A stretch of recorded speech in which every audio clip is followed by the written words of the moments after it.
Okay. All right. Whoever's watching this, getting on the replay, I need to get back on my morning routine. That sound that you're hearing is the sound machine for my little one who's asleep. As soon as I turn it off, she wakes up. But I need to get back on it because this newborn life is real.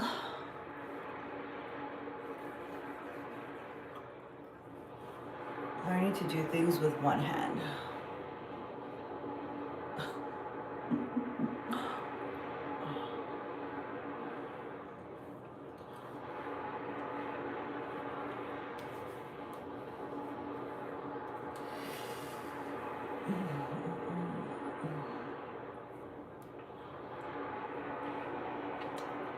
Yeah, I put my cream on my lips too. Okay. Hair's looking okay. Can't believe this is me saying my hair looks okay. Right. Already brushed my teeth. But I need to do something else.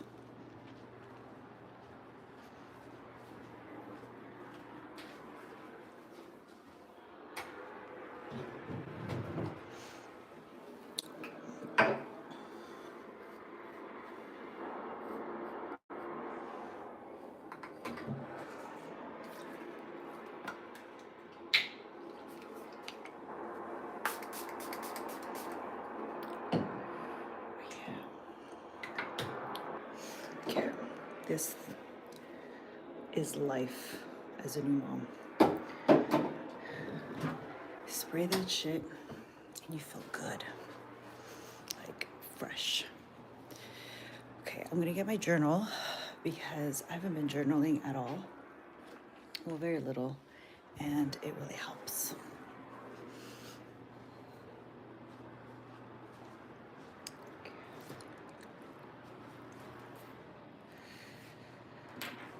Okay. Where is my coffee? Oh, yeah, it's here. All right, got my coffee.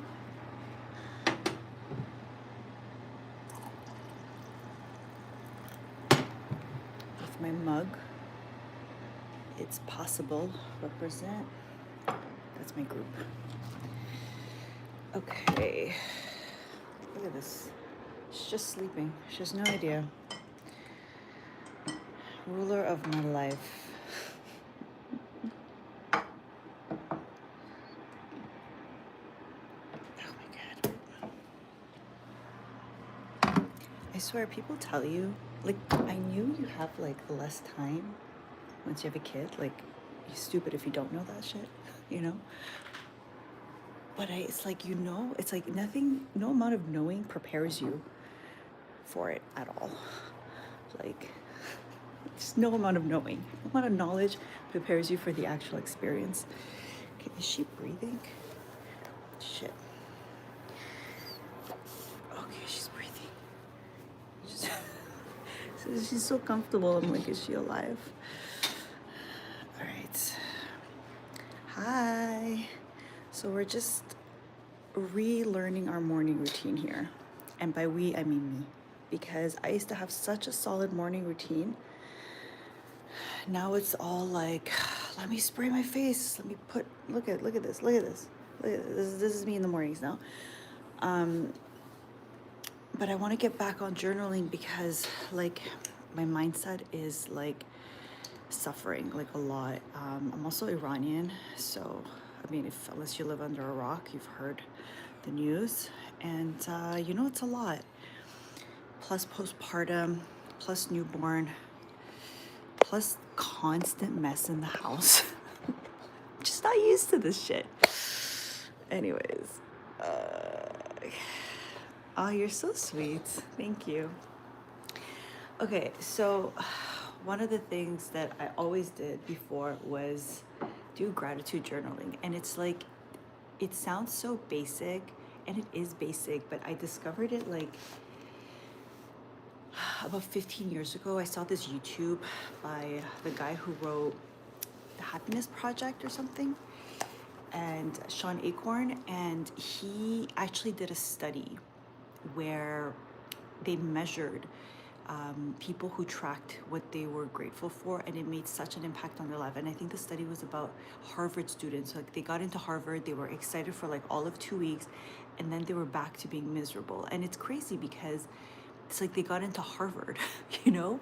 And that's what I realized, that it doesn't, like, yes, the external world matters. Like, you want things to be nice, you want to be happy, you want life to be smooth.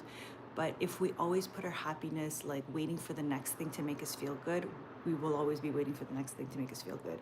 So you have to like be present. And I've been losing track of the days. So like, I'm like, this is how I keep track of the days. Like, so we're January 30th. And I'm gonna start already. Like, there's things throughout the day that are gonna make me feel grateful. Like last night, I did it at night, but I want to start doing it during the day. So I also want to make it like, you know, specific. Because if you're not specific, it can all like blend together. Like if I always say I'm grateful for my morning cup of coffee, I'm always grateful for my morning cup of coffee. You know what I mean? I don't know if anyone wants to drop in what you're grateful for, but if you say that, this message will be held for reviews. I don't know what that means. I'm new to this live world. What type of Down syndrome? I don't have Down syndrome, you weirdo. What the fuck? Am I allowed to say fuck on live? I don't know. Everything. Well, that's the thing. So you can be grateful for everything, but you gotta get more specific. Okay, sorry, autism. I don't have autism. What the fuck's wrong with you? How do I block people? Actually, you know what? Keep the comments flowing. If you're on my live, stay on my live. I gotta get the... We were talking about this in our YouTube group. Like, sometimes the haters or the weirdos, they drive the traffic, so keep them coming. Then what is it? You have a beautiful smile. Thank you. Thank you, thank you. Okay, so today, what am I grateful for? One of my friends sent me a really, really beautiful message. Like, she knows what's going on and stuff, and like, she's one of my best friends. So I'm grateful for my friend Laura. I'm grateful for my friend Laura. We've been friends for like 20 years. Like, she's my ride or die girl, you know? For my friend, I'm grateful for Laura. Morning messages.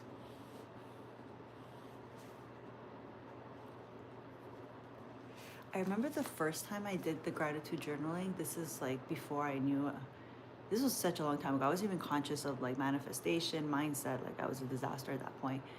And after 3 weeks, it shocked me how much better I felt. And then, but then I stopped because they were like, do it for 3 weeks. But now I'm like, no, you need to do it for like at least 6 months. How long have you been single?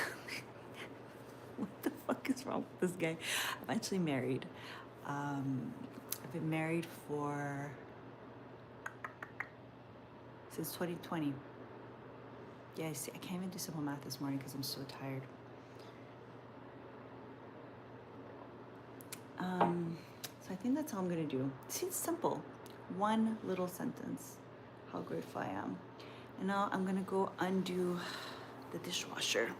Super fun stuff. This is what you get to do as a new mom.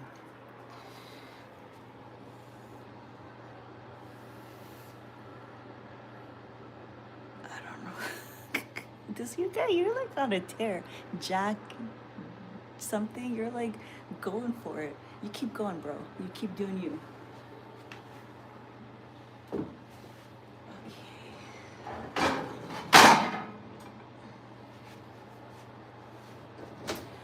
Although someone did say, don't occupy yourself too much with like house stuff.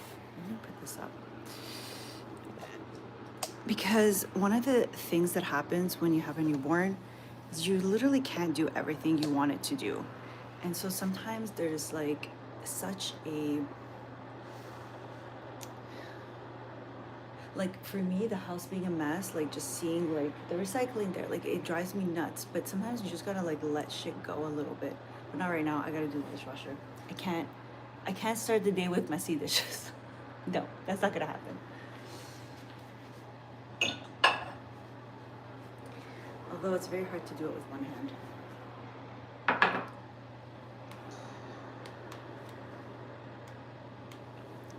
Best things the bakery, yeah.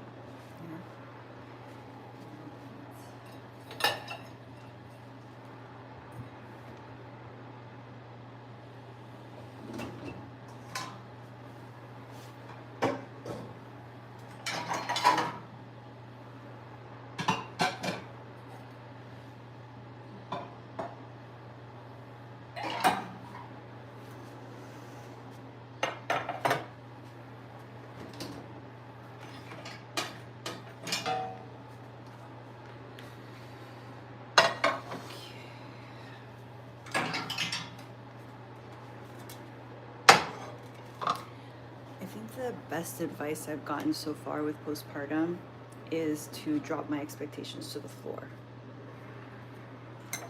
Like, sometimes I expect to like get so much done, and it's literally virtually impossible. But then there's, you know, good things. My sister's pregnant, but she's trans, so I don't want our children to... Huh?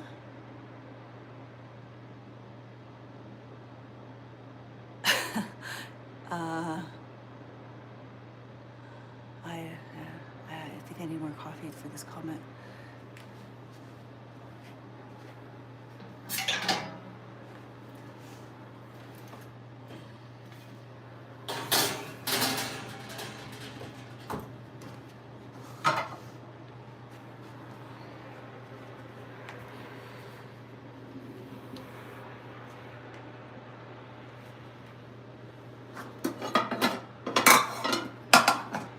Pretty soon, I gotta wake up my dog.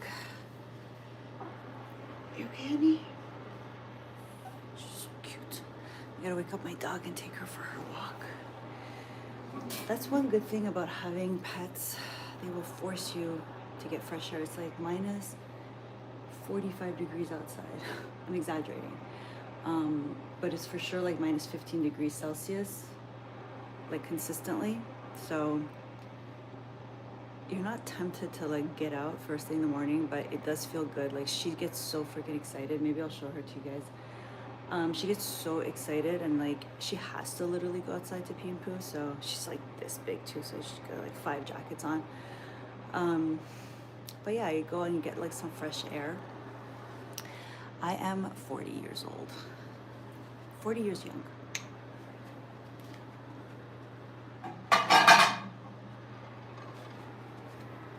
First baby at 40. First and probably only, like one and done.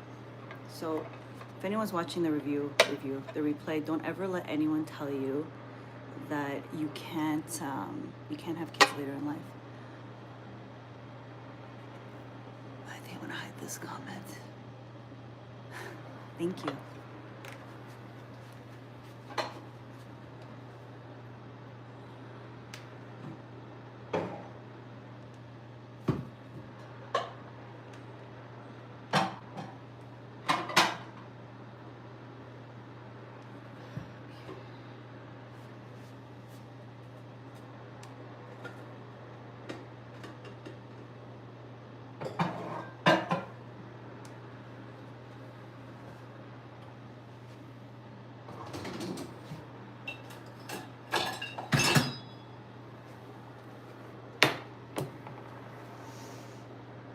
Thank you so much. It's the Persian fusion. My daughter too. Let me see if I can show her without waking her up. She's sleeping so well. Look at this head of hair on a newborn, and a preemie at that, because she was born 1 month early. Like everyone was like, look at all that hair. I'm like, it's the Persian blood, yo.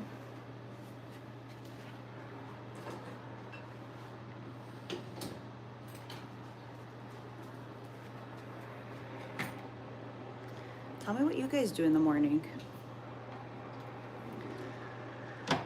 I think when you start the morning right, you tend to feel a lot better. But I swear, it's like it's not like, it's not a challenge. It's just like I get like swayed real easily with the newborn now. And also in the pregnancy made things really hard too, because you're just like nauseous and tired and all that shit. But I think like no matter what, we should have like a minimum. Like right now I'm on the live with you guys, but sometimes even when I'm putting the dishes away, I'll try to listen to like a meditation, especially from that app, the Activations app from Mimi Bouchard.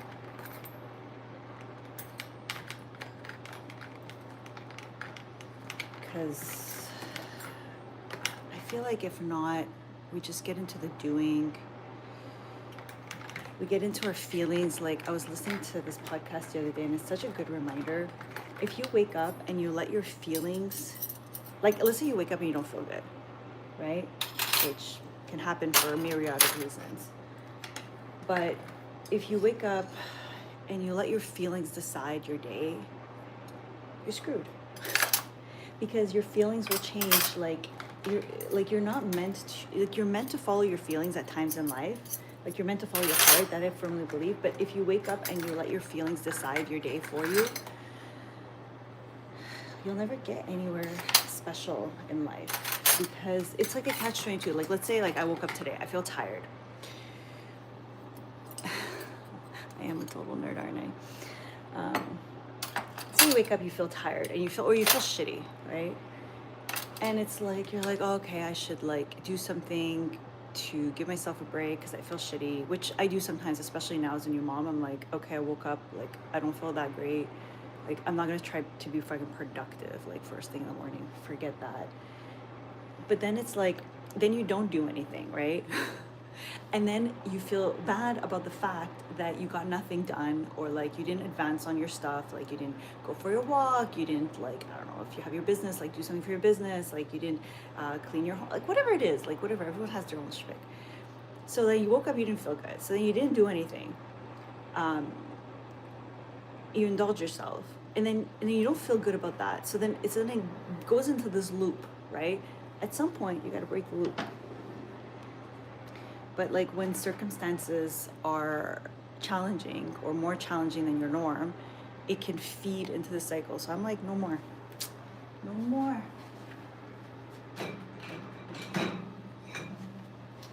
This is my dog's plate.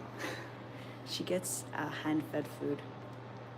Home-cooked food, hand-fed food every day. Like 8 times a day. She is so spoiled. Before having a baby, we were like, oh my gosh, she's as much work as a baby. And then like, especially my husband would say that because he takes care of our dog the most. I was like, babe, I don't think so. I think a newborn's gonna be more work. He's like, no. Sage sits in our dog.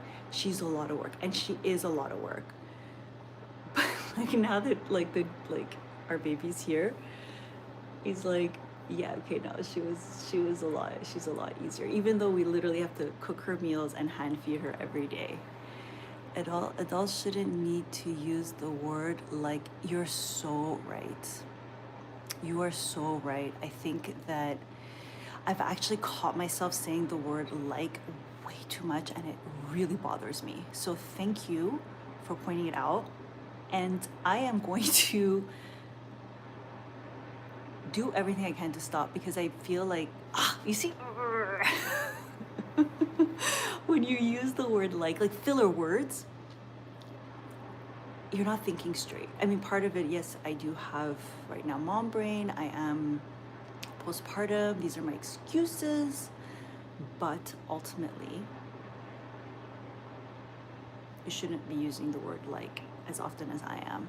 Atena, can you please finish that story you were telling the last live? It was so interesting.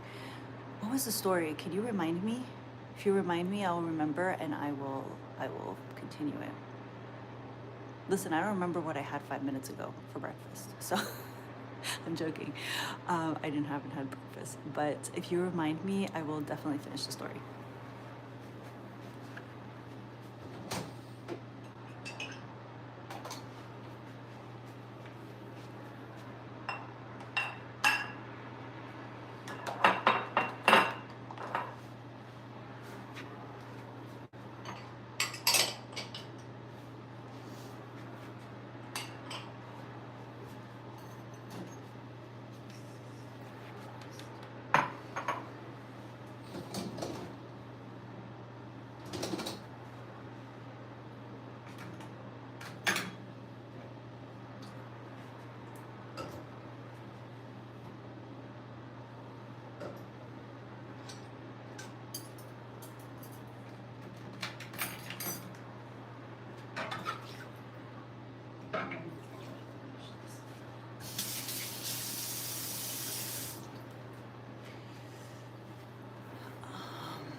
future kids. Yes, future kids.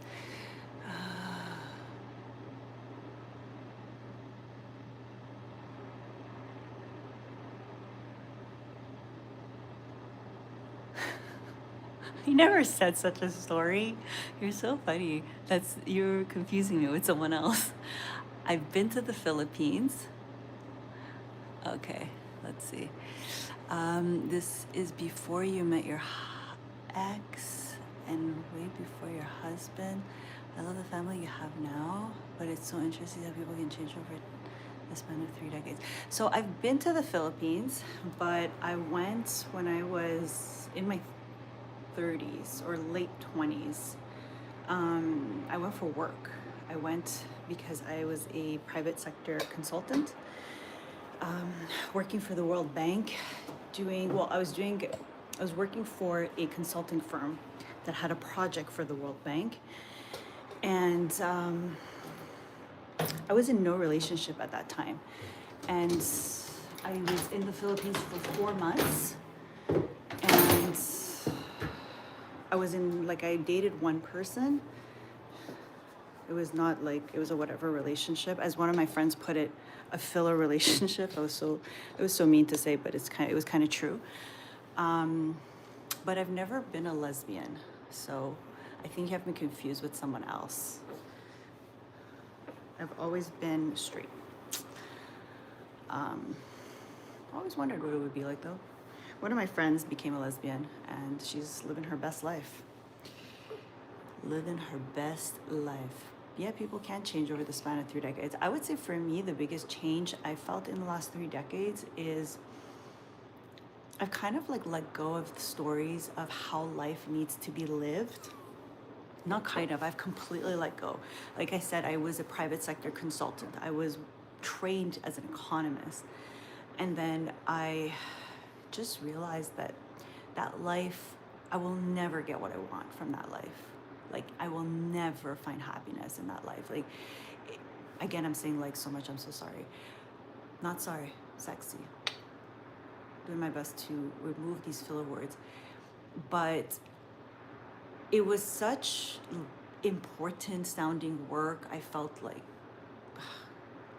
this word. I think I got you confused with someone else, but it's crazy. There's so many coincidences working in Philly in your late 20s and the fact that you pursued a relationship. You're so smart and kind. You're sweet. Yeah, I was like, wait, that's not me. But anyway, so about that story though, but changing paths in the last 3 decades. I went to university for literally a decade. I got my bachelor's degree, I got my master's degree, I pursued multiple internships. I went far. I learned 5 languages. And at some point, I abandoned ship because I realized none of that was for me. It was all to satisfy a narrative that was programmed into my mind as what success looks like. And the minute I realized that was never going to bring me happiness, I realized life is too short. I don't want to die satisfying a narrative that was never my choice to begin with. So it was scary to let go of it, but at the same time, it's the best thing I ever did in my life. The best thing. It was super scary, but I started slow. I started by first learning how to speak to myself kindly, and then I connected with my inner child. And then I slowly but surely began to explore, well, what would fill my cup? And that looked like a process of elimination. And honestly, I'm still figuring it out. Like, if you told me at that time when I was in the Philippines that I would be here on a YouTube live with a newborn, just talking about life, I kind of feel like, what are you talking? It wasn't something I was foreseeing.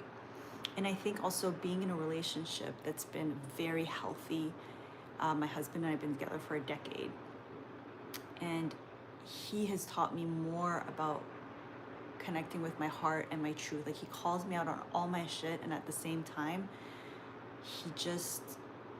he holds me safe. Like that saying, keep me safe and I'll keep you wild. I kept saying it, but I never quite understood it until this relationship. So it's a lot easier to take risks when you feel safe. And it's a lot easier to pursue what you want when you feel that you're allowed to mess up and not be perfect. And so that's what I want to hopefully install in my child, because I think for me, as much as I loved my childhood, I didn't feel safe a lot of times to just be me and to make mistakes and pursue things that made absolutely no sense. Oh shit. Okay, this sound machine is legit very annoying. Let's see if we turn it off. I really hope she stays asleep. Okay, I'm gonna have to go soon. I really don't want to put her down because she might start crying. I'm like sweating bullets right now. It gets hot when we bundle up, her and I. But in about 5 minutes, I have to wake up my dog, take her out, and I would put her down in front of everyone, but you never know if a boob pops out. And I'm just not there. I'm just not, I don't think I'll ever be at that place, or I'll be okay with a boob popping out on a live. Although I was watching this woman, she's a coach, I'm not gonna name her, even though she's super famous. And I remember watching her, she had a reel that she posted and she talks a lot about money. And she was changing, she was literally changing her clothes. Anyways, and I swear to you, I saw a nipple in there, like side boob nipple. And she didn't flinch. She posted the reel. Like she posted it. Nobody cared. And I was just, I know it sounds crazy, but it's like, who cares? But for me, I would be so, I think I spent so much of my life scared of what would show up online. And I was like, how could you show a nipple online? I mean, she's not like, she doesn't talk about sex or anything. She talks about money, you know, and like, anyway, it was a humbling moment where I was like, I think I take myself way too seriously. But that said, I don't think I'm ready to try to put her down and then boob pops out.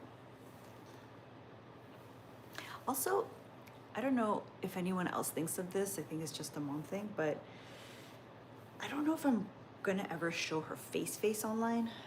I've been like, even on Instagram, as I post, I always put like a little heart on her face. I show the back. I don't know. It's like, does she want me? Like, you know, I don't know if I would. She's a baby. It's a new world. Like when I was a kid, there was none of this. There was no social media. Yeah, none of that. So I don't know if she would want her face on the internet. Oh, my husband's waking up. I could hear him. Hang on.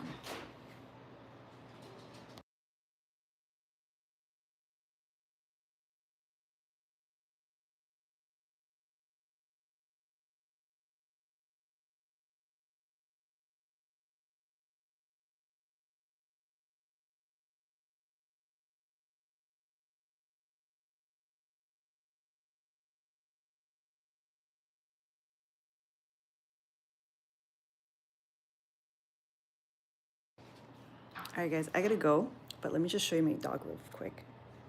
Sage. Hi, honey. Say hi to everyone. Hi. All right. Peace out. See you in the next live. Follow me for more. Go watch my actual videos that I post online.